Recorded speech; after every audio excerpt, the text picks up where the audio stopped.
today we're going to kind of split it up into little sections to make it easier. We are three very talented gardeners. We are three very different gardeners. And that's why we do it this way, because we each have our years of experience, we each have our methods, we each have our style. None of it's wrong. So welcome. And the thing I really like to start with is kind of like, who's my audience? How much growing experience we have in the room? Who feels like they kill everything? Anybody? Okay, we got a few. Black thumbs out there. Who has had a garden sometimes in their lives? Okay. Who grew up on a farm? Yes, one. It's small group of us. I didn't grow up on a farm. I didn't grow up farming. None of this was in my blood. This was infected into me through lots of things. And I hope it infects you the same way if it hasn't already. We're interactive in this workshop, so we're going to do little sections. Save your questions sort of to the section. We're not going to hold your questions to the end. That's too much. You're going to forget your question. If it comes back to you later on, we'll answer it at the end. Just try and keep organized in the section if we can. And then we'll open it up to all the questions at the end. Pick our brains about whatever you like. We're very open. Kathy Setta, Warren Collins, Master Gardeners. I don't know. I feel like that's all we need to cover before we can get moving. Yeah, let's talk about plants. Let's talk about plants. I'm starting with, I think the most important piece is soil. So Soil Health 101. I like to think about the difference between dirt and soil. So dirt is what you sweep up off your floor. You don't like it. Things are dirty. We don't like them. We don't like dirty stuff.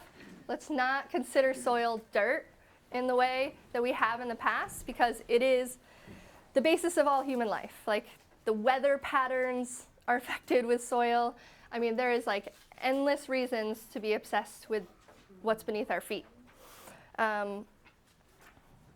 Having said that, there's a lot of nerdiness that's being learned about soil right now. We have scratched the surface. There is so much life in the soil, and we're just starting to get science behind it to reinforce a lot of the things that indigenous peoples, our ancestors, were practicing long before agriculture became as much of our societal existence as it is now.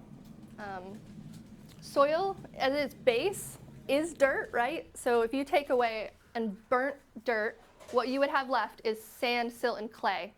It's what you sweep up, right? That's the dirt part, is the mineral elements of soil.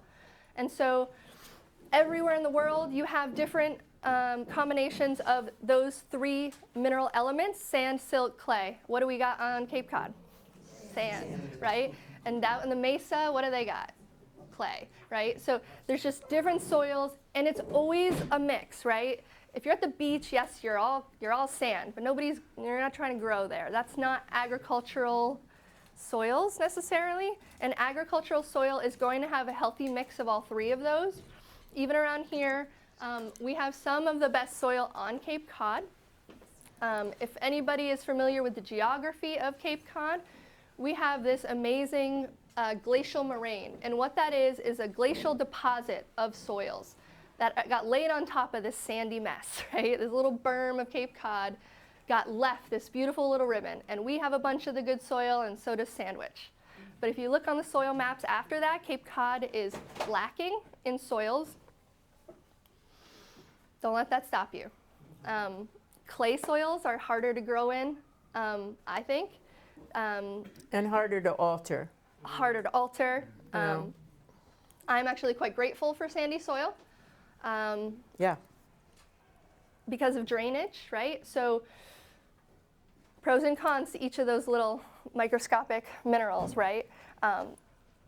Sand, silt, and clay also have their own particular characteristics with how they hold on to information, bacterial and microbial information. So if you can imagine a sponge, what a sponge looks like, right? crevices. You can't even see all the little nooks and crannies. All that space is where things connect, right? It's called a cation exchange capacity of soil, which is like where I get nerdy, and I'm going to bring it back away from that so you guys understand what I'm saying.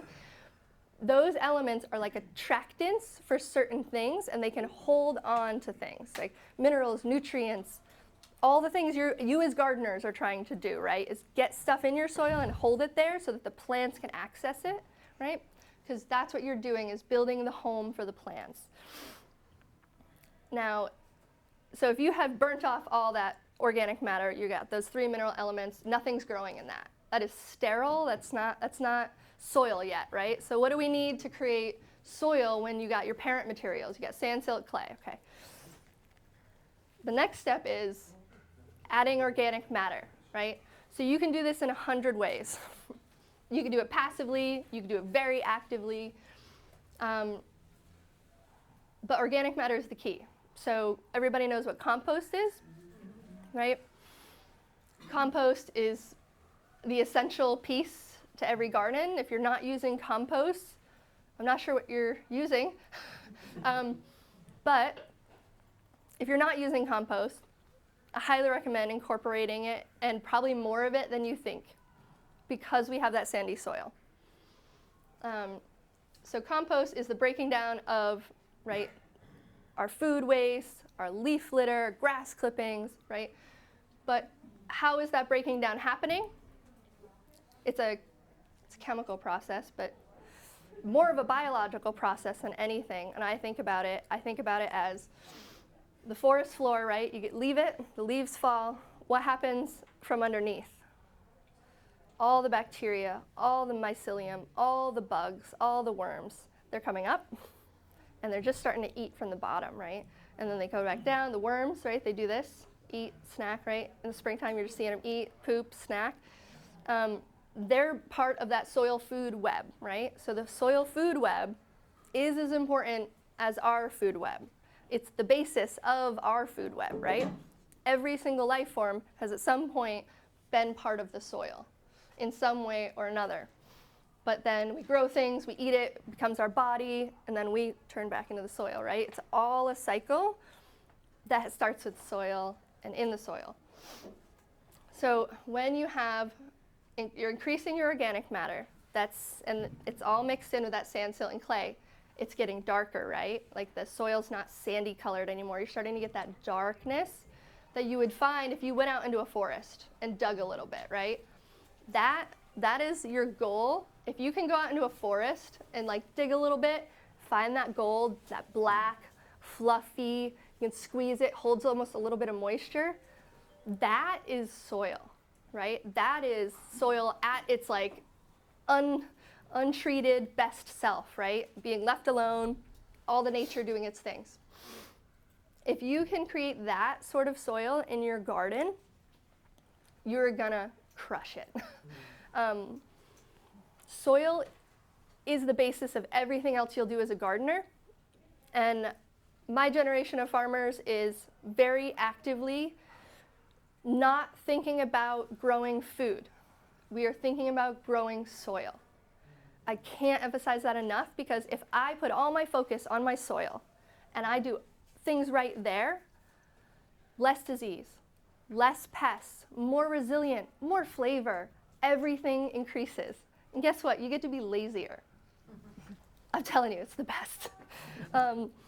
If you can get your soil right, it makes your success rate go up. And so that's why that's why we started here, and that's why I'm probably gonna keep hitting little soil points, because there's a lot to forget about it. If you have worms, you're going in the right direction, okay? If you don't have worms in your garden, try and bring in some leaf litter, try and bring in some stuff from the woods, try and start composting more at home, and it could just be a leaf pile in the side of the woods. Like, doesn't have to be a bare, like just any amount of composting is gonna help you get that started in your garden. If you cannot, build your own compost at home. Be careful about your compost. I feel like we probably all have horror stories. Yeah, be careful where you go to get soil, compost, some of it's good, some of it's got a lot of heavy metals that you don't want, that kind of thing. I think that one thing I might add is if you live at a place where you really can't compost your household scraps and food and whatever, for whatever reason, you don't have room, sometimes you start composting in a village or a town and it attracts rats. I don't know if anybody's had that experience, but there's more rats than there used to be in Falmouth. But leaf litter is an excellent thing. Most of us rake leaves in the fall or the spring. We still have a lot. And I think leaf litter is one thing you can add to your soil, which most of us have access to. So if you have neighbors who have a big leaf pile and that are raking their leaves, try to get them and put them in your raised beds or in your garden, or use it as a mulch around your plants, your perennials, and thing like that. So leaf litter is one thing. We do compost at home with our household scraps, and we've had some problems with little rodents visiting it. So, but we sort of persevere and share with them. But a lot of people, that's a pretty awful thought, but to have a rodent in your backyard, whatever. Question in the back. Just thought and I'd then- add and that. then you? Yeah. I can't compost in my neighborhood, HOA, but I vermicompost inside my house. Super easy. Oh. All the scraps go in, and then I put that stuff in my garden, and it's amazing. And you're adding worms sometimes. So do you have too. a big box for I have the? a box. I had it for a long time in my kitchen, but then I moved it to a different room because I didn't want my kitchen. It's a bin. Worms eat my garbage is the book to read. Very simple. That's wonderful. You should. There's a technical aspect to it too. You have to learn about that, right? You don't want it to be too wet. That's the Exactly. Yeah. But do people know what is your? Worms don't eat the food; they eat the mold. Do you know what's your name? Susan. Do you know what Susan's talking about, everyone? You can right in your house, you can have a box with household scraps, and you bring in the red wigglers, I guess they are, and they compost right in your house. So that's not for everyone. It's a great activity for children. Great Yeah. activity for I- children. Smell it all if you're doing it right. Yeah. Yeah, if you're doing it right. Good point. Compost shouldn't smell. If your compost smells, you're doing it wrong. And it's a kind of complicated process. And so it's definitely something to read up on. But if it smells, just add more carbon, right? It's a carbon to nitrogen ratio when you're making compost, which is your green stuff and your brown stuff. So your green stuff is your kitchen scraps, right? It's wet still, it's bright, it's still, think of it as has life in it still, versus your dried leaves, your grass clippings, those are carbon. And it's all about that ratio. So every time you're dumping in your food scraps, you have to put carbon in with it, or you get a putrid mess of wet bleh. And it doesn't actually break down. You end up with something that takes a lot longer to break down. You're actually getting highly bacterial compost, which is not your best bet. There's a lot of interesting things they're learning about which plants prefer fungal or bacterially dominated soils, and I find this absolutely fascinating.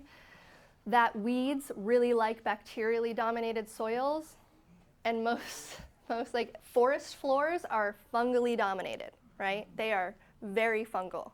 And it's because they got left alone, right? They just kind of are being there, doing their cycles, and the bacteria don't like it as much. So they are always in those disturbed areas where you find the weeds, right? If you have weeds, we're going to talk about it later, but you don't have to. You had a question. Yeah, so you say add to the soil. So if you have sort of not terribly productive dirt and you just dump a bunch of leaves on it, that's not going to do much. No. So what is the process by which you add? So it's better than nothing, though, to add your leaves to. You know what I mean? If that's all you do, you are helping, and you can till it, you can mix it under and stuff. But it needs other things. But I mean, so you need a tiller, I assume. No. no, We'll get to you that. can just hand to, just move it around with a fork or some kind of a tool of some kind. Are you better off with a raised garden if your existing soil isn't all that hot? I have a couple of answers. One thing you can do with leaves, this is what I like to do, is in the fall when they're all over, just rake them into a pile and run a lawnmower over them. And that chops them up into smaller pieces. And then you kind of put them into a pile, and if you have a place where you can do that and just leave them there, by the spring they've partially decomposed, and it's much easier to then rake them into the top of your soil. I think Jenny will probably talk about not tilling later, but if you just, whatever organic matter it is, you put it on the top of the soil and just rake it into the top few inches so that the microorganisms can start to work on it. Yeah. I have a question. I have a composter in my backyard, but it's almost like you described it. Can you till it into your garden when it's not fully composted and it's still sort of vegetable? I do sometimes, depending on what the compost is, but what I do is I bury it under something that's going to be there a long time. So if I'm saying my peppers, my eggplants, or my tomatoes, if it's like putridy, if it smells, don't use it, but like if it smells okay, but it's just not finished, you can bury it in your garden, and it'll finish composting in the ground, but it won't be as bioavailable as your plants would like. So it's not. It's better to have like nice finished compost. The other thing we have here in Cape Cod, which is free for your compost, is seaweed. And how many of you have used seaweed in your gardens? Yeah, it's a great product, and it doesn't decompose as fast as leaves do, though. I've noticed. I think it depends. Yeah. I've sometimes it goes worse, quicker for me.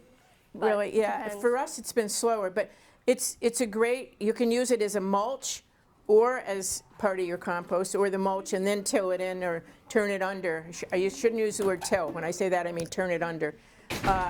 For the next season, one of the things that I learned when I moved here to Cape Cod, we had a farm in upstate New York, and I asked Russ Norton, who's our educator at Extension here, do you have to rinse it because of the salt? No, you do not. I mean, you would think it's all salty and the minerals wouldn't be bad, but apparently not that much. It's not a problem. So.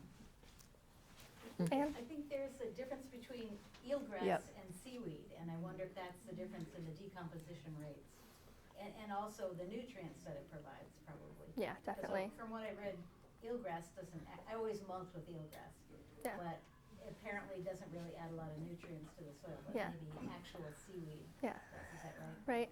I mean, and we're always going for nutrients, but carbon is just as important, right? Like, so having just like that mulch, organic, it is still organic, even if it's not adding a boost up to your plants, because that organic matter actually gives a place for like the fancy cation exchange capacity. The more pore space you have in your soil, and the more organic matter you have, the more attachment points you have for bacteria and fungi to live.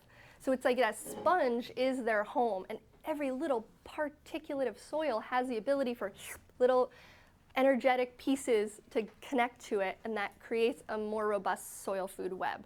So it's just all part of that soil health. Where can you harvest seaweed? Anywhere. What? The question was, where can you harvest seaweed? Oh, I guess they're well, probably- we've gotten it at Trunk River. I mean, just Easiest place on the possible. beach. Yeah, the easiest place possible. Right, the place where you don't have to carry it the longest. So, And I would say, you want to harvest what's already washed up on Yeah. the beach. You don't want to be picking live seaweed. oh yeah, of course not. Just Yeah. take what's dead, what the town is probably going to rake up because they want the beaches to look nice. Is all bagged compost that you buy created equal? Never, but better and more trustworthy than, say, the town compost. But what are you looking for then on the bag? I mean, I prefer organic. just because it takes some guesswork out and it eliminates some risk. And I have trust issues with compost. So What's that Maine, Coast of Maine. Coast of Maine compost? I would sort of trust. Yeah. It's organic, I think. It's all organic. Yeah. Eastman's carries it. I'm sure probably carries it. Mahoney's everywhere carries it. Yeah. I'm not endorsing it. I'm just saying that's something I would use. We use Plant Tone and Garden Tone. They aren't really compost, but they're fertilizers, which are organic fertilizers, so they have nutrients in them. Even peat moss is not, if peat moss is okay, it does make your soil a little more acidic, but at least it provides Sponge. Moisture. moisture and it lightens your soil up, which we don't need as much here. If you had a clay soil, I definitely recommend the peat moss, but I'm trying to think of things you can get yourself, And another if you don't compost. thing about bagged compost also, I think a good rule of thumb in gardening, life period, is diversity is the key, right? In all of nature, diversity is the goal. And it works, everything works best with the most diversity possible. So if you can get 3 different types of compost bags and mix them all together, you are covering some bases and you're getting a diversity, right? Because each compost producer has a different inputs rather. So composting is like a big deal. It's regulated. There's lots of nuisance things that can happen. So it has to be regulated and done proper, because there are biological things that can get through composting if they're not heated up properly, if they're not properly monitored. And so Coast of Maine, lots of lobster, lots of fish guts, lots of processing from ocean, right? So for our soil, that's really great. Ton of iodine, like all that goodness is coming from the ocean. But then you got like our guys here, Black Earth Compost. It's your food scraps, it's bones, it's municipal waste from restaurants. So you're getting a diversity of your eggshells, your bones, your food scraps, and then you got leaves, landscapers, and certain compost facilities that are organic don't accept grass clippings like our dump compost, right? And so the dump compost, it's great resource for certain things. It's definitely not unusable for all things, but in your vegetable gardens, just don't risk it, because everybody's dumping who knows what, right? Who knows what people spray on their lawns, then they mow the lawn, now it's in there, and who knows how long that lives in the soil, who knows if the worms and bacteria can break that down. Let's just not risk it. So I also use Vermont compost a lot. So I use Vermont compost for all my starts, and I use Black Earth compost at our service garden here in town. And I've had great luck with those too, and I have used Coast of Maine, and there's others. We should You've had your hand probably up a move few on to times. the next Yeah, thing, we'll move right? on. Yeah. You've had your hand up a few times. Yeah. I'm wondering more about clay.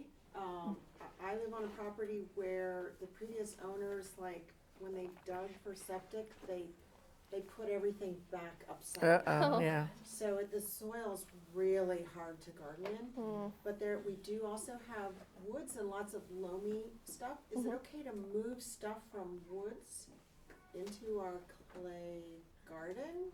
I mean- any problem with that? I've talked to Russ about this. To try to turn clay into loam by adding sand is kind of impractical. But you can, adding organic matter to clay breaks it up, it gives it more porosity. So you could try that. Another thing, if you're not destroying what's in somebody else's woods. I've done that. I made a raised bed and I just scavenged what I could around the yard, and it was nice, rich, former leaf litter, and put it in a raised bed. So you could put that somewhere else. I'm not sure if I'd try to mix it into your clay soil, but you could put it somewhere else. I don't know what you two No, think. but yeah. my first thought when you said that is raised beds. In other words, a lot of people, I know that it's not the same as really deep in your soil or anything, but depending on how big of a garden you wanted to do a raised bed. then you can basically make your own soil in there and whatever. You could put some of your clay in there, but I wouldn't put very much of it in there. But I would recommend a raised bed. Why is sand impractical with where we live on a coast? Oh, Like, it's just, you'd have to Mix. get an you'd awful have- lot of sand and mix it in really well. I mean, you could try it, if you only wanted to Yeah. try a little bit. I but- think it doesn't work that well. And maybe I think that the particles separate and stuff maybe, Yeah. anyway. You know what I I mean? have a suggestion, but I'll talk to you about it after. No. thank you so much. Okay, we should I- probably go on Could to I the. say one more Yeah, thing yeah, about yeah, soil? of course, yeah. If you're unsure about your soil, someone here said, you know, your soil was bad, should I do a raised bed? You can get your soil tested. You can get the pH, which is the acidity, tested through the county for free.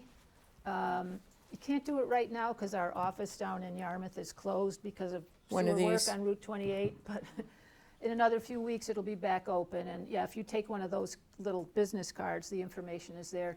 You can also send a soil sample to UMass, and they will test everything. They'll measure the cation exchange capacity, they'll check all the nutrients, all the minerals. They'll tell you what you need for the soil. They'll tell you exactly what you need, because you don't always need to add as much to your soil as you think, and it's best, you know, people always wonder about fertilizer. It's really good not to add more than you need. So a soil test will tell you this is exactly what you need for what you want to grow. I highly recommend the UMass soil test. The one at Extension is great. You get to know your pH, but you really get a much bigger picture of your soil from the other. And I don't think it's that expensive, is it? It's Depends what you ask for, If you right? want to get the full nutrients and the organic matter, it's $26. Yeah. Without the organic matter, it's $20. And you wouldn't have to do that every year. I mean, I think having it done, probably if you're doing a new garden or you've never had it done, do it. But then I wouldn't do it again for, I don't know, 3 or 4 years. 3 or maybe? 4 Yeah. years maybe, but then you'll get an idea of what your soil is. So we're going to go on to the next topic. I'm on, and they're going to help me here too, because Kathy used to do this section, but I'm doing it this year. We sort of switched around a little. We're talking about the first thing I'm going to do is talk about, I'm going to drift into the catalog thing. I'm going to talk about soil and soil temperature. This handout here is about soil temperatures. And I don't know how many of you do put your plants out or your seeds out by the date, which is somewhat it works most of the time. But you can see if you look on the back of this sheet, sort of a complicated little table of that you don't always have your frost dates at the same time. And then there's a big range. You could have a frost 30 days away from each other at the end of the scale. So the thing that's the most scientific and the most helpful thing to do is to take the temperature of your soil. And you want to take the temperature. This is a soil thermometer. They're available on Amazon. It's very simple. You put it in your soil, and I usually put it down about to here, except if I'm going to plant something really deep, like I put my tomatoes pretty deep, so I'd probably put it down. You want to make sure you take it not in the full sun. You don't want to take an advantage of the sun warming up your soil so that you're getting an aberrant reading. Best to take it maybe in the morning or in the evening when the sun's not pounding down on the top of the soil. The thing about a soil thermometer is not only does it tell you when to plant your seeds, which is on this part of the handout. Use this guide for direct seeding. And there's temperatures here, minimum temperatures for putting certain seeds out. And you can everyone see that? Okay, now there are also minimum temperatures for transplants, which is above that. use this following guide for minimum soil temperatures for transplants. I've used a few transplants here, the most common ones that you're going to be transplanting. And when I say transplants, it means plants that you've bought, all right? When I say direct seeding, it means seeds you're planting yourself in the ground. So the transplants, you want minimum soil temperatures. And most everybody probably here grows tomatoes, right? Why do you garden if you don't grow tomatoes? Unless you hate them or something, I don't know. So the first one here is you want your soil temperature to be a minimum of 60 degrees to plant your tomatoes, cucumbers, and snap beans. Now, I direct seed snap beans, but some people start them and then put them in. I don't know.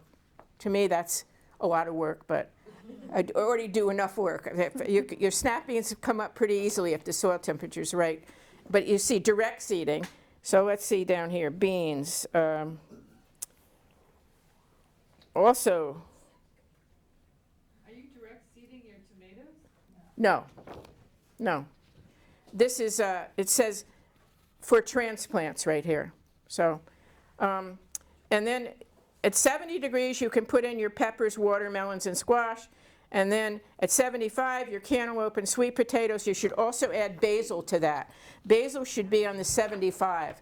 Basil does not do well at all if you put it out too soon. Not only does it make the leaves turn brown or blackish, it also, they're just going to languish. And they don't really get over it if you put basil in too early. Tomatoes will get over it, but it's not good to put them in if the soil's lower than 60 degrees. It's just not. They don't do much. They just kind of hang in there. So it's important to know your soil temperature. For instance, the soil in our yard right this morning was 44 degrees. And in our raised bed, it was 47. So it does warm up quicker in a raised bed than it would, in the ground.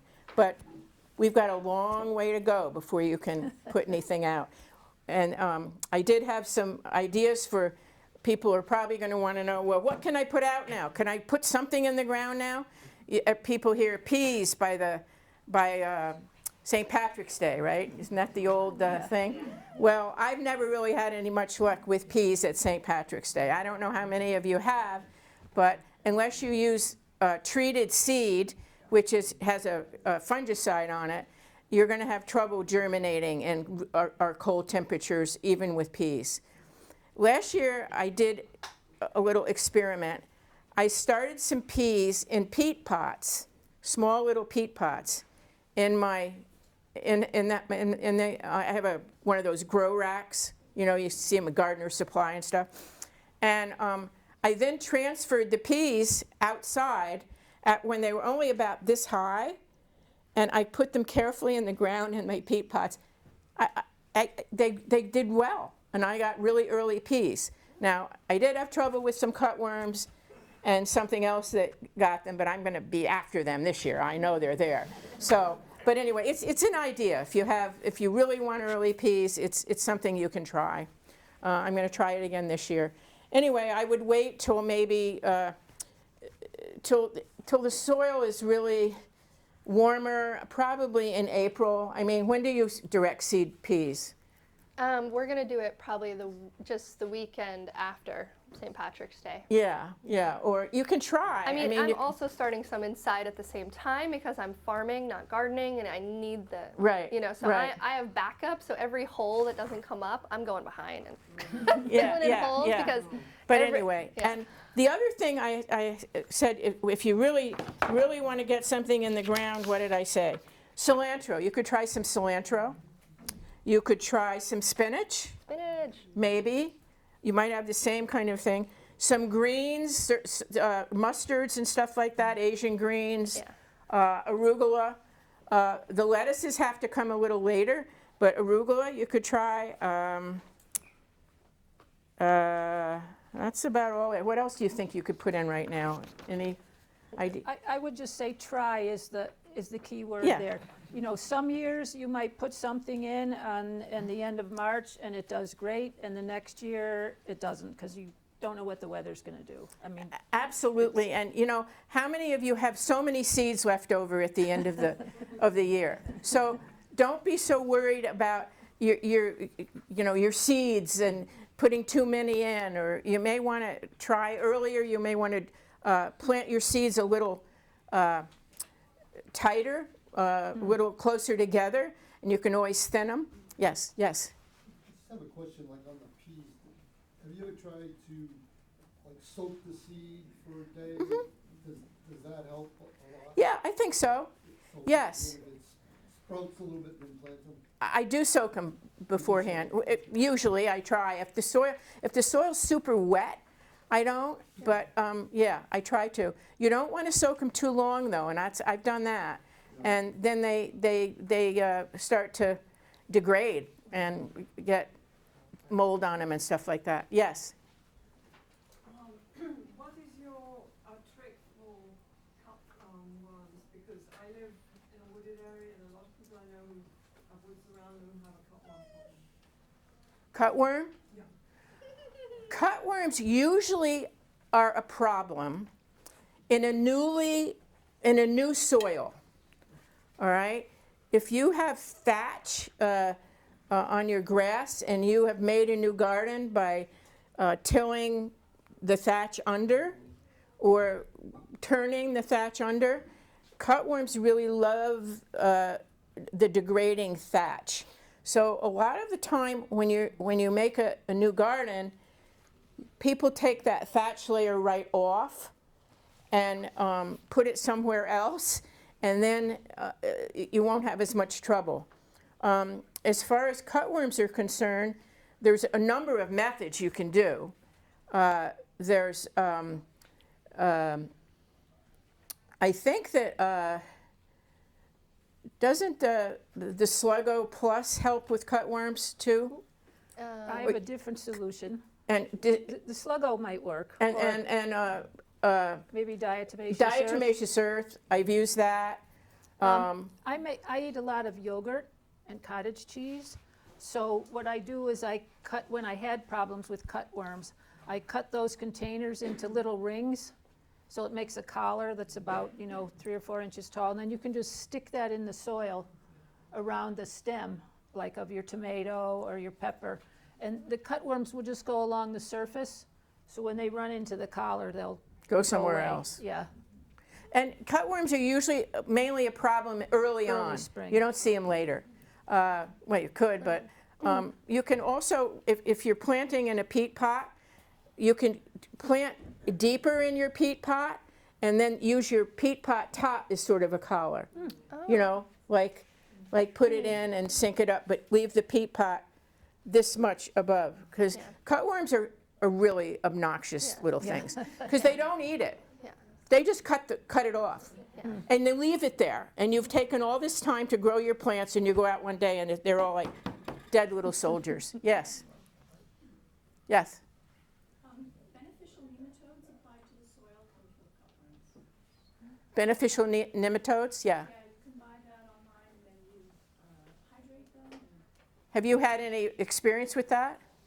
Not with the beneficial nematodes, but with other grubs. Yeah. Cool. Nematodes are weird little animals. I did Oh, yeah. research on them for a number of years, and I don't know. But I think it sounds great, but I bet you would have to have a lot of them to make a difference. And there's good and bad nematodes, so you could put those Yeah. good ones in there. And if you have like an infestation of not so great nematodes, they might eat them before they can Yeah. grow and get But big enough to I'm lay. not saying But no try to that. it. Yeah, try. Yeah, try I mean, it. it's all, good. Okay, now Can the I next say topic. one thing, Yeah, Warren? yeah. Because it's my pet peeve about going out and buying plants and tomato plants. I know it's tempting. I know they look great. Do not buy from Walmart, please. They're like this big in April. Like they're trying to get you to buy tomatoes in April. And there's like a moral problem with that for me because it sets you all up for failure. It like just gets you excited early. You go home, you put it in the ground, it dies. Nothing. Like, and I mean, they come diseased. Just find quality plants or attempt to grow your own. They're usually from Bonnie. They're named Bonnie, Bonnie. Have you ever Bonnie plants? Yeah, and they are they're really good at spraying with neonicotinoids and like highly stays around And diseased. and diseased. So like Some of them.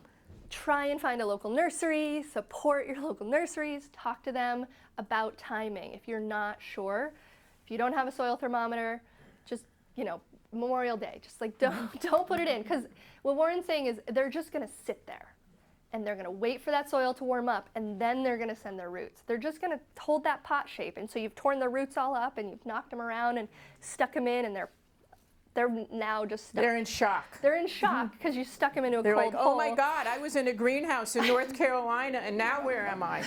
Oh my God. And so, yeah. I'm going to do a big plug for our Master Gardener plant sale.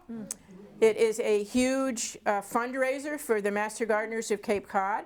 It is here in Falmouth at the fairgrounds, May 17th. May 18th. Is it? 17th, we just looked it up. The 17th is a Saturday. It's a Saturday. Huh? It's a Saturday. It's Saturday, the 17th It's of the May. 17th. It was the 18th last year. Anyway, I just looked, yeah. I think it starts at 9, It right? starts at 9. I want to tell you, it is a zoo. But it is a zoo for a very good reason. You get the most amazing plants for the most amazing prices. And it is crowded, and you have to wait in line, and you think, oh my God, I'm never coming here again. Or you think, look at all these new friends I've just made. But I want to tell you, the tomato plants, I'm on the tomato committee. We haven't started our plants yet. They're all grown by Master Gardeners, all with the best soils, the best techniques, everything, our greenhouse. They're $5, and they're really nice plants, and they are, you can get heirlooms, you can get all sorts of. It's well worth it. Well worth it. I would say just get there early. It opens at 9, but, there are Get in people line. lining up at 8. So Where is that? At the the- fairgrounds. at the fairgrounds up on 151. Okay, there's my plugs. The next thing we're going to talk about the You're out a lot faster if you bring cash. cash. Oh. Yeah. Yeah, the big line is checking out. That's the big line. I'm gonna, yes, and then we're gonna move on to this because I want to give Kathy I a. was just gonna ask this question, so, like Denny, I went and bought plants at Walmart because they look so beautiful. But what they did, even the ones that we bought at the discounted ones up on, 28, that, Uh-huh. they would grow, virtually all of the vegetables would grow like crazy and become very, very tall and even flower, but they wouldn't fruit. Any idea why that would happen? Probably wasn't the plants, I don't think. It probably was just, what kind of vegetable was it that didn't? I bought tomatoes, I bought peppers, I bought some eggplant. I would say it's probably where your exposure. Did you not have enough sun or anything? It's full sun. Oh, I don't know. If your soil's not quite right, it might Yeah. not have had enough oomph to Yeah. get. And sometimes there's certain nutrients that make that flowering, right? So you can encourage it with certain types of treatments. Yeah, I can't. But you'd want to incorporate that early enough, because if you're getting nothing but leaf, there's certain Maybe too much nutrients that- fertilizer. yeah. Leaf and flower, Too So much fertilizer, maybe. So those, the fertilizers, when you talk about them, you got your NPK, those do different things. And so there's different levels, NPK, right, of different fertilizers. Nitrogen. Nitrogen, phosphorus, and okay. So those are your three big, the three big ones everybody talks about when you're talking about growing things. And maybe it was a fertilizer that would have been great for lettuces, leafy production, broccoli, leafy production, flower, one big flower, right? That's a lot of leaf. So you fertilize for leaf, right? I mean, weed growers are the best at this, right? They know exactly what you give it to make it flower, exactly what you get it to make it leaf, right? There's a little chemistry and little cocktails but it's always written on the bag And if it's not, it's pretty easy to check your NPK for fruit and flower. I want a quick talk about the catalogs. So I got these catalogs. Johnny sent them last year. He sent me a whole case again this year. Johnny Seeds, not Johnny himself. This is something, my favorite place to get seeds. All right, it's not the only place I get seeds, but it's my favorite place to get seeds. It's grower owned, employee owned. It's in Maine, so you want to get your seeds from a colder zone or the same zone as you.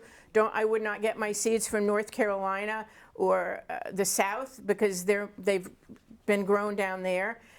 There's certain catalogs in Maine that are great. There's Johnny's, there's Pine Tree, and there's Fedco.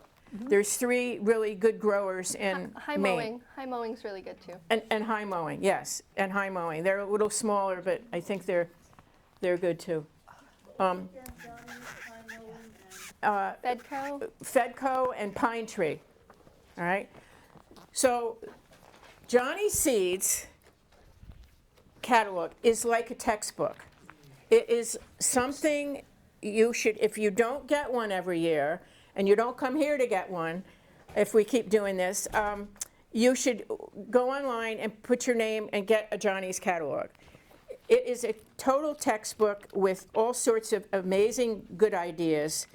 It has the first page, I'm going to talk about page 3. You can see the example of the product description, all the things here. It's the key to look at for you to figure out when you look at something what it's saying. And the key, description key, is usually different for each kind of vegetable you're growing. They also do it for flowers. They also have wonderful flowers in here. There's a key to the abbreviations and symbols. The terminology is here. But one thing I want to point out here, see below here, discover more in our growers library. Online on Johnny Seeds is the most amazing library you can imagine. There must be fact sheets of how to grow Everything. everything. Everything in that catalog. Specific kinds of things. There's general knowledge things. There's probably something on composting there. It is fabulous. There must be, I don't know, Yeah. 30 or 40, or more than that. Yeah.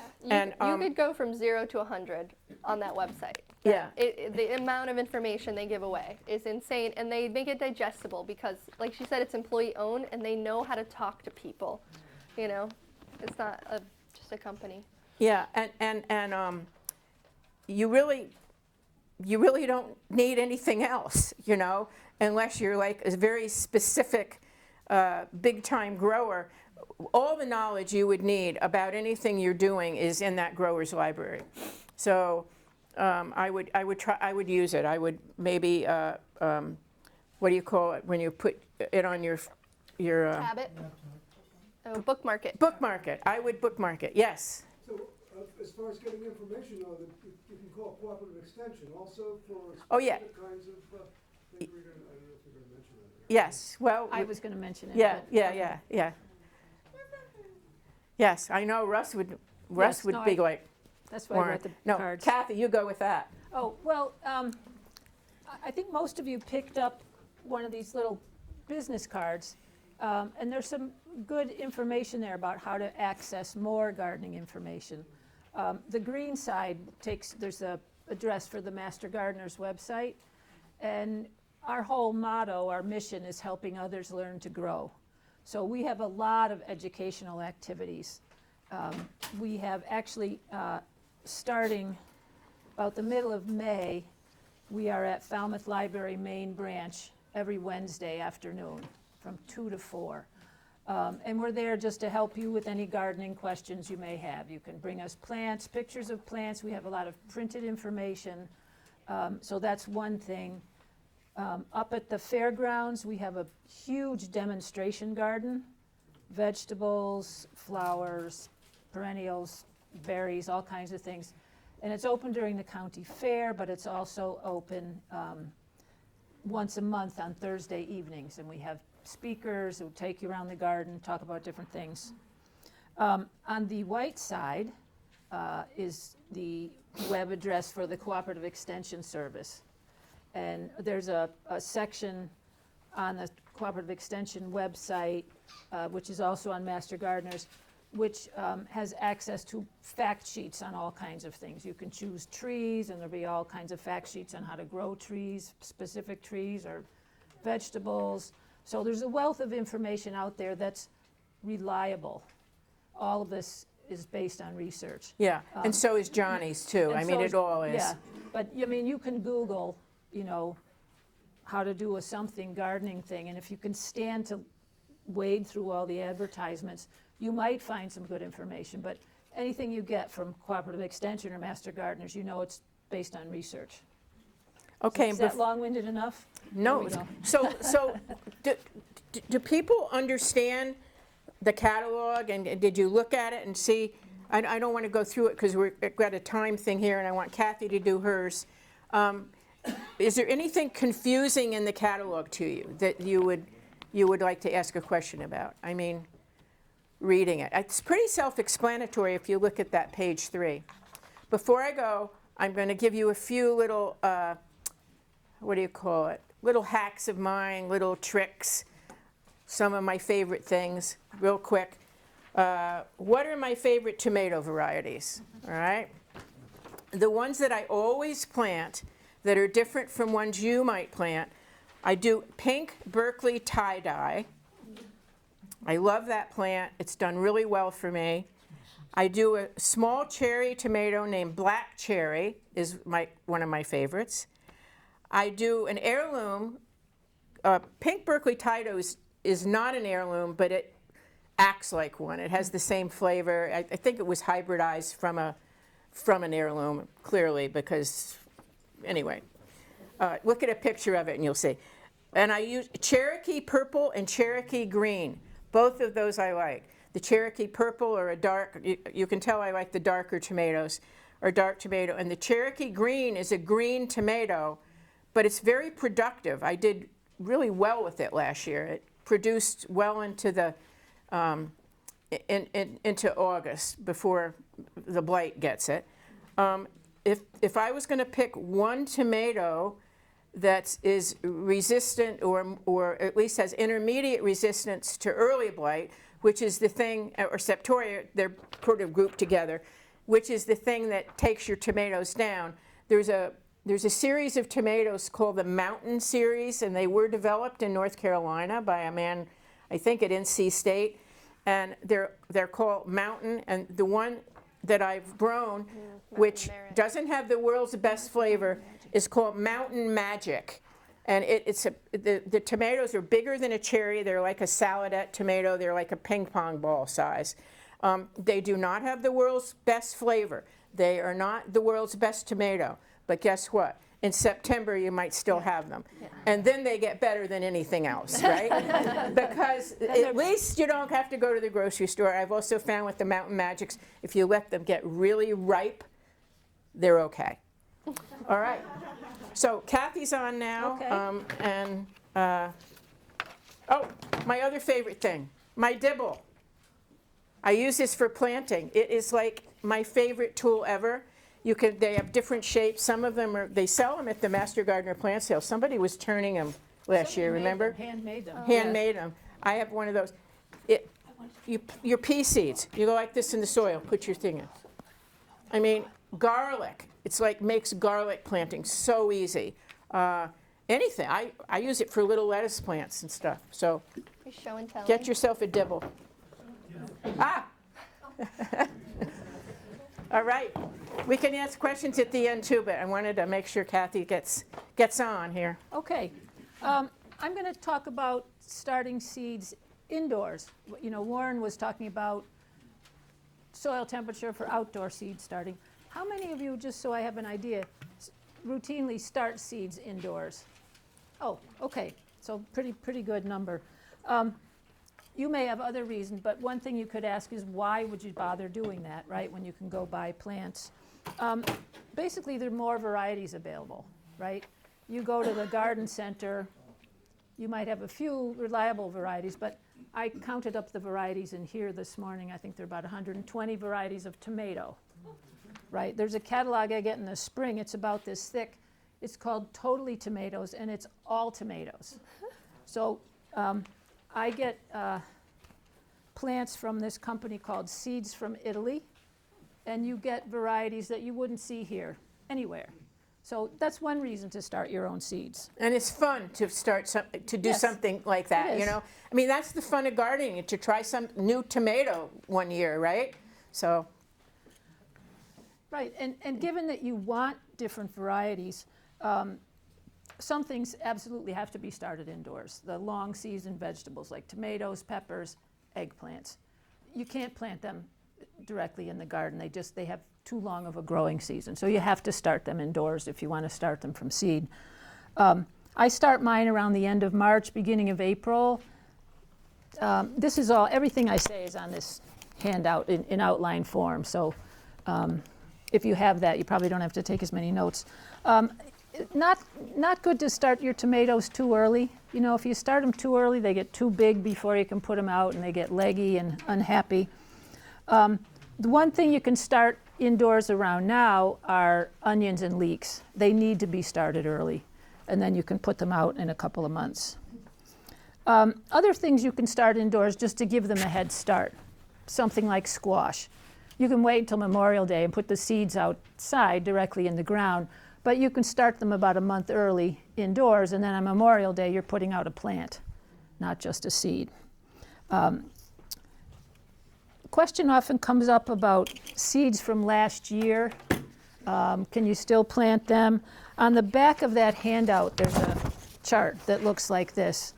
And it came from a website called A Way to Garden with Margaret Roach. And she did her own research, so I figured we could rely on that. She went to 4 different sources and looked at the viability of seeds after certain amounts of time that different places listed. And you can see that not everybody agrees. But basically the only seeds you can't use Margaret Roach. the next year are onions, leeks, things in that family. They're just no good after about a year. But everything else you can use at least for 2 years, maybe 3 years, provided you store them in a cool, dry place. You can put them like in a jar in the refrigerator. You can put them in a jar in your basement. You know, when you buy sometimes medications or other things, you get those little packets of desiccants with it. You just throw 1 or 2 of those in the jar, and that will help keep them dry.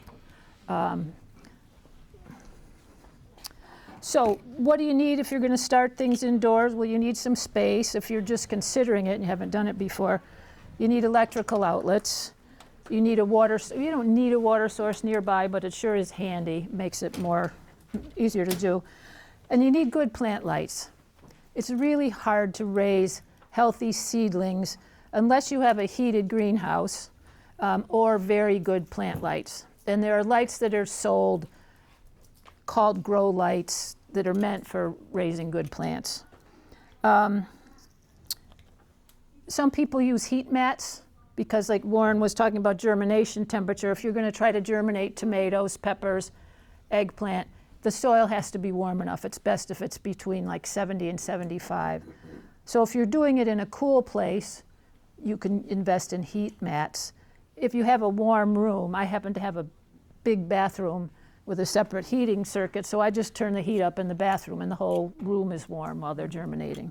Especially for your eggplant and peppers and basil, you need that. You need it, yes. My heat mats for that. Right. And then you need containers, right? You can basically use anything. Different things. This is a kind of container system you can buy. I mean, you can buy just plain cells like that. You can see it has holes. You want them to have drainage. This is something that you can buy.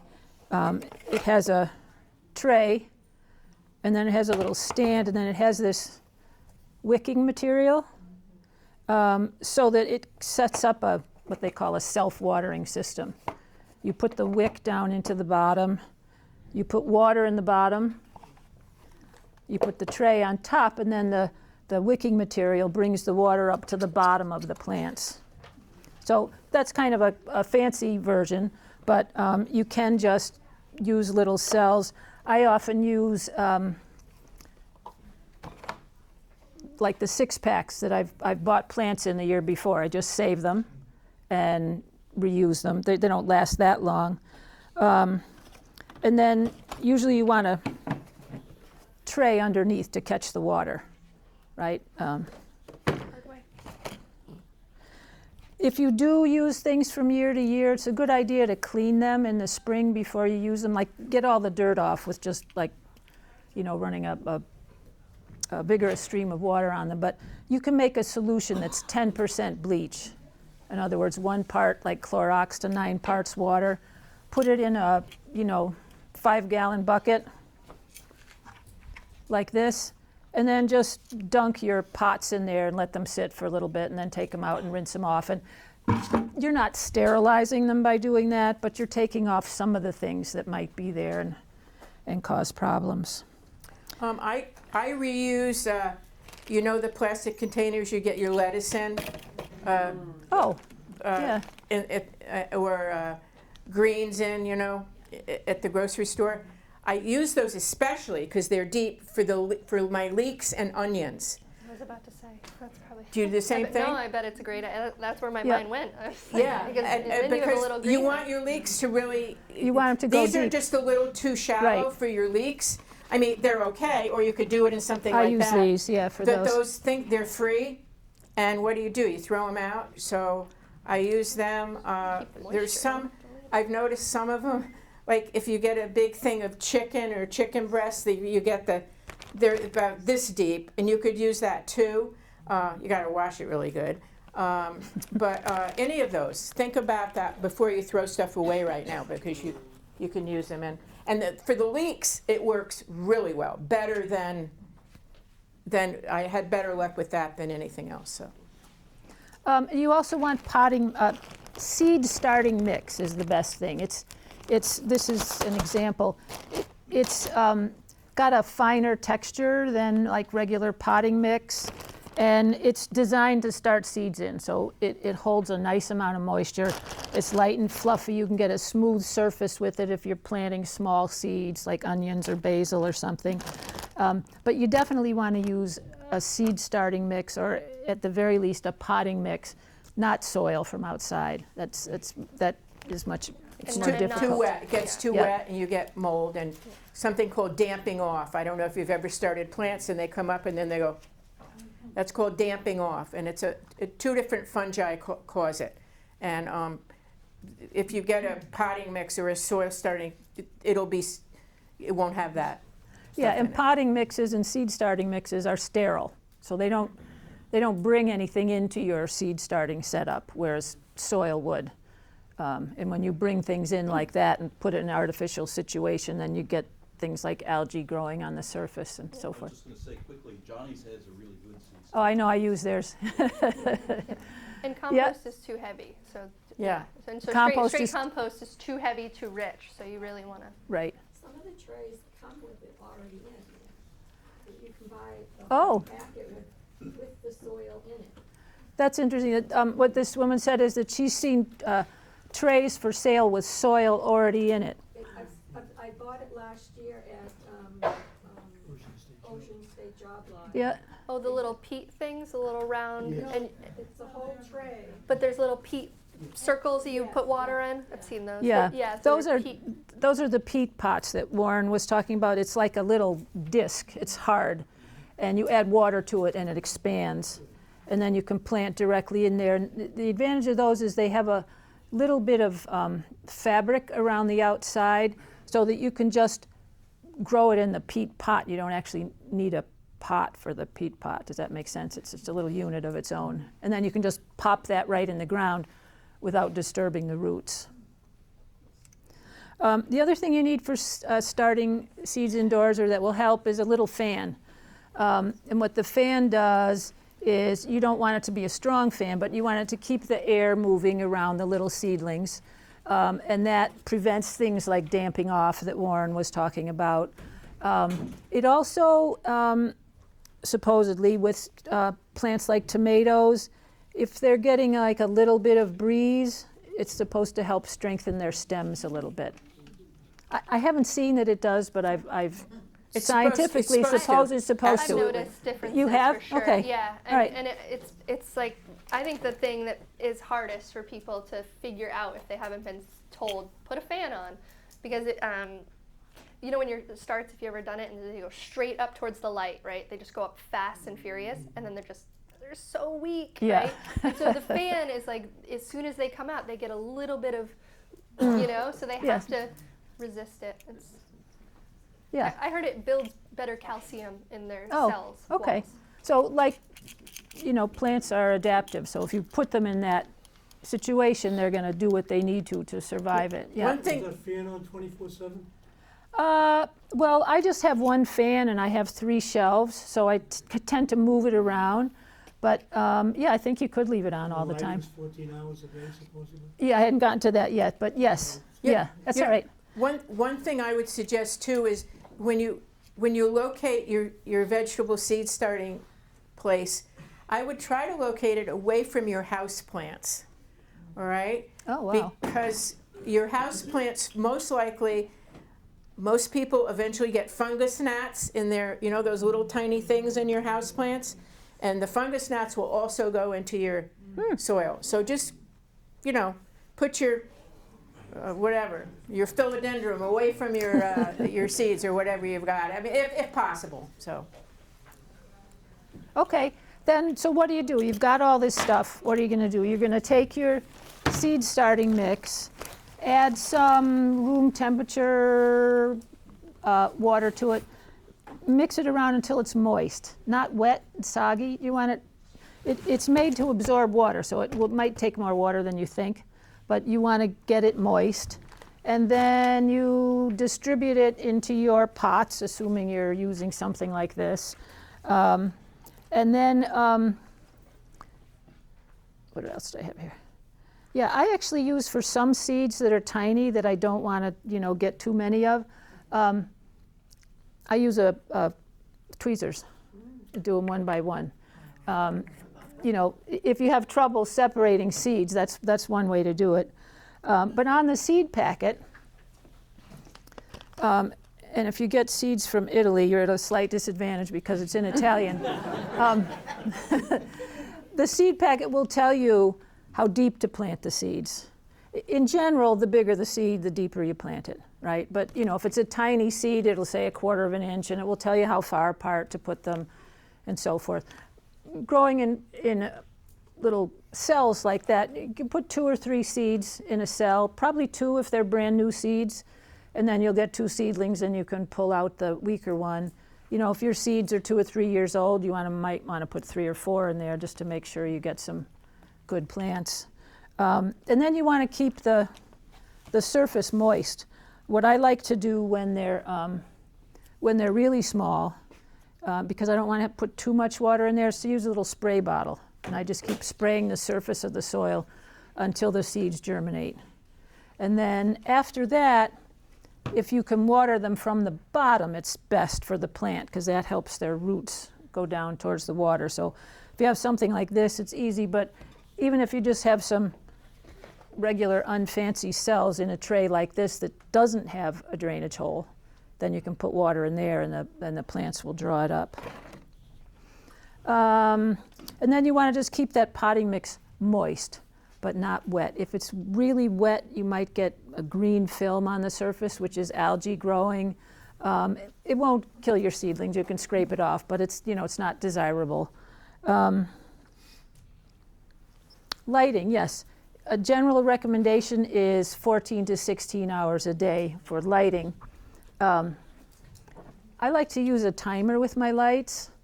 Otherwise, I go to sleep and I forget to turn them off, or I rush out in the morning, forget to turn them on. These are not very expensive. You can just plug it into your outlet. You set the time you want the lights to go on and the time you want them to go off, and then you plug your lighting system into that. It works really well. And then you're sure that your plants are always getting enough light. The other thing about lights, you want to make sure you can use regular fluorescent lights, but it's much better to use plant lights that are designed for raising plants. You want to have them really close to the top of your plants, like just a few inches. If you have them way up here, it might look bright, but the intensity decreases quite a bit as the distance does. So, you know, anywhere from 2 to 4 inches. And then as the plants grow, if you have movable lights, that's great. You can move the lights up. If you don't, you know, you can just start your plants on a pile of books and just take books out as they grow, and then they won't get too close to the lights. I don't like to start fertilizing until the seedlings have been up and growing for a couple of weeks. You don't want to give them too much fertilizer. There's usually enough nutrients in the seed itself and in the seed starting mix to take them, you know, that far. And then you want to use a liquid fertilizer. Like you can get an organic liquid like Neptune's something or other they call it, and there are other ones. But use it at like a quarter strength, or like a quarter strength maybe when the plants are small, and maybe go to a half when they get a little bit bigger. Because you don't want to over fertilize them. You want them to have enough food, but you don't want to over fertilize them. And then you can, you know, every 2 weeks you can give them some. If you start your plants early enough, something like a tomato may need to be transplanted once before you put it outside. So I use pots this size. Of, you know, if I start my tomatoes in here, in a month they're going to be getting a little bit too big for these cells. So then I transplant them into a pot this size, or maybe a little bit smaller, maybe something like this. But these are just pots that I, you know, bought some other plant in. And as you know, in Falmouth we can't recycle black plastic, so you might as well reuse them, right? And then it's nice and deep so that the plants can develop deep roots. The biggest mistakes, probably not enough light. If your seedlings are, you know, really leggy and if there's not enough light, they're going to go searching for it. So if they get tall and kind of leggy, either your lights aren't close enough or strong enough, or if you try to just grow them on the windowsill, it's probably not enough light. And the other biggest mistake, I think, is too much water. If you get that algae growth or damping off. There's something really weird that plants can get too. I typically go away for a week in April, and I sometimes had our cat feeder water our plants. And you know, if people aren't gardeners and you ask them to water plants, they really worry about it. So they tend to overwater. And if you overwater plants, especially with warm water, they actually get what's called plant edema. They get these little bubbles in the leaves from having too much water, and then the bubbles collapse and the leaves look horrible. So I learned that the hard way after a couple of vacations of what is this weird thing. But no, I don't. No, I think it's room temperature or a little bit cool. The other mistake, I think, one of the other mistakes people make is they plant their seeds too deeply. In other words, when it says 1/4 of an inch, they mean 1/4 of an inch. And, you know, don't put it down so far in your... Good point, yeah. I don't even put it down when it's that small. You just put it on the top? Me either. I put this, I like give myself 1/4 of an inch on the tray and put the seeds in and sprinkle 1/4 inch on top. Absolutely. So you're no guessing. It's just Yeah. like... I would say that planting seeds too deeply, indoors and outdoors, is one of gardeners' biggest mistakes. Because you just, you know, you think 1/4 of an inch, how's it going to grow? Well, you know, especially lettuce seeds. I mean, you know, they just really, and there are some seeds that need light to germinate. I'm not... Most weeds, actually. But anyway, so try to not plant too deeply. I wanted to hit on one thing when you're done. I'm done. Oh, okay. Just because I didn't do my mulch madness moment, where I try and get everybody to use as much mulch as humanly possible, every kind of mulch. And if you don't, when you think of mulch, I mean, you think of bark mulch, right? The reason we do that is to keep the moisture in and to protect the soil from the sun, right? There's a lot of good reasons to do that, and one of the best reasons to mulch is because weed seeds, most of them are sunlight germinated. So every single time you leave that soil exposed, the first thing that comes up in your garden is what? Weeds. So if you have a weed problem, your soil is exposed. And so that is one of the biggest things. Use seaweed, use straw, use grass clippings that are clean, use chopped up leaves from the lawnmower so they don't blow off. So they're finer, they stay where you put them. I can't emphasize that enough. If you're ever curious about like, what do I do with my soil? Look at the forest. Just copy the forest. And just have me in the back of your head. What does the forest like do, right? Because that's going to give you the simplest answer. Keep the ground covered, right? Don't disturb the soil. So I'm a no-till farmer. I think Kathy and Warren both turn their beds every year, and that's gardening just as much as my gardening. I just have had good luck with no-till gardening for me. And it builds soil a little bit faster because you're not putting it down to the bottom. You're actually having the worms actually have to come sort of to the top. They start munching on the compost and the mulch, and they keep bringing everything down.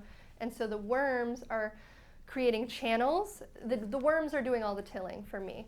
And so the worms, they're just going up and down and making water channels and body channels that all the nutrients are going up and down. And every rain, the water has somewhere to go. There's oxygen because of the worms. And so if you don't have worms, you've got to uncompact your soil.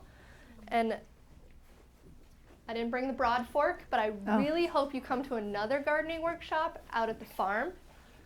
Our next one is the 31st of May, which is planting all of the tomatoes, peppers, eggplants. So we'll be out there and we'll have seeders going, we'll be planting those plants, we'll be talking about planting those plants. And diseases and pests. All of that will be covered in the next workshop, and it'll be out at the farm. You'll get to see examples of no-till. But I was thinking about the clay soil when you were saying that you couldn't figure out, the clay is too much, and adding sand isn't really practical. But one thing that I would maybe suggest is getting a broad fork or a big turning fork and like getting your soil loosened up, because the clay, there's no way for any sand to get down in that, and if you till it, you're going to create a mess and probably grind up your rototiller, might get stuck in the clay. But if you like loosen it up and add sand to the top and then just start building your beds upward. Like, don't get crazy about mixing it. The worms can do crazy things if you give them space to. And so just start your bed on top. So either a raised bed, or I have mounded beds. So they're not in wood or anything, but I like them a little higher off the ground. So like my mulch is here when I'm standing here. So our beds are raised up, and that's a lot of fluffing and getting air under them with a broad fork. But we never invert the soil completely. So and if you do, you do not want to do it too soon. If you start working in your soil and when it's too wet, you can affect the soil structure of your soil for your whole season. And we did it one year, I remember. We tilled way too soon. We had a big, huge plot. We had a farm in upstate New York, and we had a rototiller, and we tilled it just too soon. We were trying to get in before, get in there and stuff. And what it does is it doesn't clump right. It doesn't, I mean, it eventually recovers, but it can be bad. The other thing I want to mention is I am the vice chair of the Falmouth Agricultural Commission. I don't know if you even knew we had one. We're getting a lot more active. This is a brochure that we've put out. It's a policy and organizational brochure and a little bit about us. We're putting another brochure out. It's in the making. It'll probably be out in a month or two, and it's going to have all the farms in Falmouth and where you can buy things and a real map of the farms and everything like that. But this is also very interesting. It has Farming Falmouth in here, the Garden Club, Master Gardeners, the community gardens, information where you can get things. So please take one of these on your way out. And we'll hang out. If you have questions that didn't get answered or questions about your individual garden, we'll hang out and you can stay and ask questions, and if you're ready to go, you're And free to go. the other sessions are done when the At the weather's farm. nicer, at the farm, at the Farming Falmouth plot, at Tony Andrews' garden. And it's a very open kind of discussion, and it's really great for people because we have like a little demo garden. We can show you the disease. Do you have this in your garden? It backs up on the community garden. It is really a great session for especially newer gardeners who have no idea how to, we talk about spraying, we talk about we try mulching, we talk about harvesting, we talk, all that kind of stuff once you get going. And you'll have to come see it because we don't have weeds, and I want you to believe me. But sometimes it takes seeing it, right? And so we have a 1/4 acre out there, and we grew 5,000 pounds this year on it. It's spectacular if if you you got a haven't 1/4 acre seen front it. yard, let's go. Let's go. Yeah. Have you ever tried, at the end of the season, taking your tomatoes inside to keep them going longer? Oh, in a pot? Yeah, Your plants? yes. You could limp them Have along. not, I don't, I've tried it. I mean, by the end of the season, Mine are mostly you're pretty, have succumbed to leaf disease by then. But if they're looking great, I would say Yeah, give it a why shot. There's nothing. Why not? Even if you I had 2 brought more peppers in before. We had a attached greenhouse in upstate New York on our farm, and we brought some peppers in, dug them up and put them in. You've got to really dig around because it's those fine little roots are the ones you want to keep. So don't think you can do a little thing. The only thing I would say about bringing a plant inside is pests and insects, mainly, the insect pests, because they'll flourish in there in more of a closed system, whereas outside they would have room to, so that was my experience with bringing our peppers in. Could you just remind people that this is free? Oh, yes, sorry. So our registration system, with any Farming Falmouth thing, you can put $0. It is by donation, and we want it accessible to everybody, and so there was a little confusion. And so you can always, and if you don't want to do online payments, there's always a cash jar if you want to make a donation otherwise, but we appreciate any little bit to help keep the mission. The shirts are wonderful. Ah, yeah. Oh, Yay. oh, Yes. great, Printed locally. great. Our artist is Great back there. merch. Our artist, come on, Kendall. Who's your artist? Yeah, Kendall yeah. with the art on the shirt. Oh, are you? Wow, you've really branded, I think, Farming Falmouth really well. I mean, you can definitely now recognize something that's Farming Falmouth by the logo or the Yeah, we're font. I want to tell you, whoever's doing that, you've really done a good job. It's not me Farming anymore. Falmouth. Oh yeah, and if anybody's not coming to the farmer's market, what the heck? Come on out. Sunday, noon to 3. Got a couple more weeks, and so you can definitely come meet some of the farmers. They're also really great with gardening advice. If you ever have tomato advice and we're not around, you can't find somebody. You got a bunch of farmers in Falmouth that would happily chat you up on tomatoes or gardens. So, and we'll stick around for questions, so you don't have Yeah, to we'll hang around. run out. Yep, thanks for coming, everyone.